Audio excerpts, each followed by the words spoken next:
What does a treehouse and pornography have to do with each other?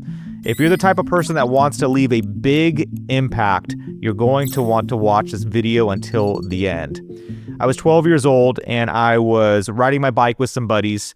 We pulled up into this large open field, and in the middle of this field was a treehouse. And so we're some curious kids. So we end up walking into this treehouse, or we ended up finding the stairs to the treehouse. We climb up the treehouse, and as we hop into it, we see on the ground a pornography magazine. And so as I'm looking, I'm intrigued. I look down, I grab it, I pull it open, and I start taking a look at the images that are on in this magazine. And I felt an instant rush of adrenaline. I knew I shouldn't be looking at this. However, it ignited something inside of me. I left that treehouse and I became instantly hooked on wanting to see more of that.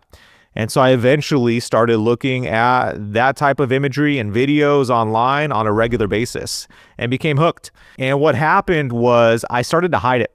I felt a lot of shame, a lot of guilt around looking at that. Specifically because I grew up Christian and I'm a Christian and I knew I should not be looking at that. And so what ended up happening is through my teenage years, I hid that. Even into my adult years, I would not tell people that I struggled not looking at pornography until I was at lunch one day with a buddy and I felt the conviction to share it with him. I said, hey man, I'm going to share something with you, kind of vulnerable. I struggle with pornography. I struggle looking at it. It ignites something inside of me. I feel an adrenaline rush and I like looking at it, and it's very hard for me to break free. And he looked at me in the eyes and he said, hey, I actually deal with that same thing. And so what ended up happening was I realized that I was not alone. So I started to share this with more people, and more people ended up sharing with me that they struggle with lust, guys specifically. And so what happened was I started to share this on a bigger platform. On social media, I shared my challenges, my struggle, and I started to connect with other people that had similar struggles, which happens to be a lot of people. And something happened. My mess became my message. The thing that I was most ashamed about became the message and the platform that God used to now help thousands of people.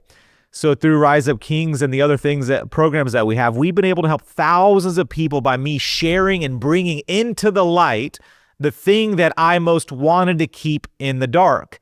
And so my mess became my message. And so there's some of you that are watching this that are thinking, man, I have this mess. I have this thing that I've gone through, this divorce. I had this divorce that I don't like talking about. I have this struggle with lust. I have this struggle with poverty. Maybe I went bankrupt. Whatever struggle you have had, insecurity, fear, what Satan wants you to do is he wants you to keep that in the dark. He wants you to feel like you are truly alone when in reality you can throw a rock at people that are having that same struggle and challenge. And so for me, it was the most transformational thing to bring what I was fearful about bringing, the thing that I was ashamed about, to bring that into the light. Because what happened was I was able to help set other people free. So if you desire impact, it's not by trying to be more impactful. It's by you being more authentic and vulnerable and real with the struggles that you have. And you will have automatic connection with other human beings because you're vulnerable and real. Right now, we're in a stage of society where they're all fronting. They're all putting their best face forward, when in reality, behind that face, behind that mask is someone that's really struggling. So people want authenticity. They want vulnerability.